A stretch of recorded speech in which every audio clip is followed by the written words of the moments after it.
पण दिव्यांगांना पगार वाढावी, मानधन वाढावी। आपली संघटना काय, दिव्यांग व्रत निराधार नावाची संघटना आहे। तिन्ही आपण एकत्र केले, एकच दिव्यांग घेऊन बसलं, संख्या कमी आणि दिव्यांग व्रत निराधार दर महिन्याला मानधन मिळते। म्हणून तर तिघाचं जरी मानधन वाढावं म्हणून आपण प्रयत्न केला। दिव्यांग म्हणजे शरीराने जे दिव्यांग आहे तो दिव्यांग, व्रत म्हणजे ज्याचं वय 60 वर्ष वय झालं की तो व्रत झाला। निराधार म्हणजे काय, दोघांपैकी एकाचं निधन झालं की तो निराधार, त्याला आधार नाही। या तिन्ही लोकांना कोणी आधार देते का? चांगल्या माणसाला कोणी आधार देते, पण ह्या तिन्ही लोकांना उपेक्षित आहे, यांना कोणी आधार देत नाही। म्हणून आपल्या संघटनेचे तिन्ही घटक एकत्र करून आपल्या दिव्यांग संघटनेची स्थापना। पण दिव्यांग संघटनेमध्ये काय आपलं कार्य आहे?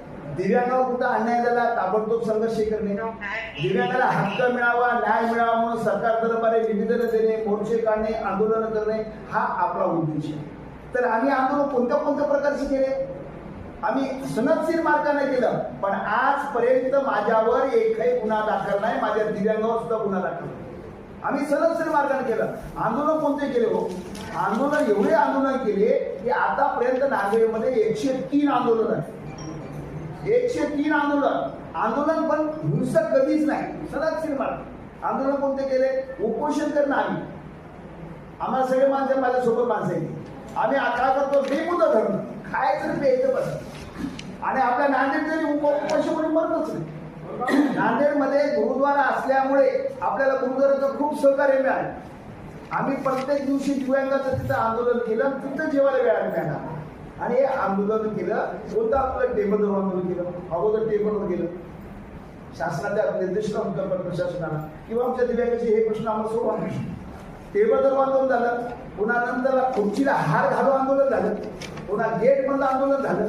आणि अशा प्रकारे करत करत आम्ही त्यांची झोपा काढू आंदोलन सुद्धा केलं। यात पंचायत समितीमध्ये आम्ही झोपलो, प्रत्येक पंचायत समिती झोपा काढू आंदोलन केलं, अर्धलग्न आंदोलन केलं, गाढव मोर्चा आंदोलन काढलं, गाढव मोर्चा आंदोलन। एवढंच नाही तर शासनाची प्रत यात्रा आंदोलन काढलं।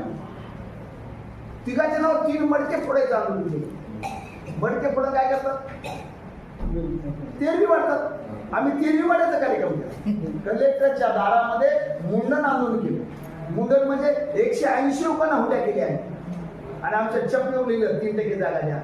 3% होतं आरक्षण आमच्या दिव्यांगाचा निधी 3% होता, तो 3% निधी मिळावा म्हणून आम्ही अनेक प्रकारचं शासनाचं लक्ष वेधण्यासाठी हे आंदोलन केलंय। म्हणून शासनानं गंभीर दखल घेऊन गाव पातळीवर आपल्या दिव्यांगाचा 5% निधी मिळाला। दिव्यांगाला कुठं माहिती आहे? दिव्यांगाला 8 ठिकाणी पैसे मिळतात।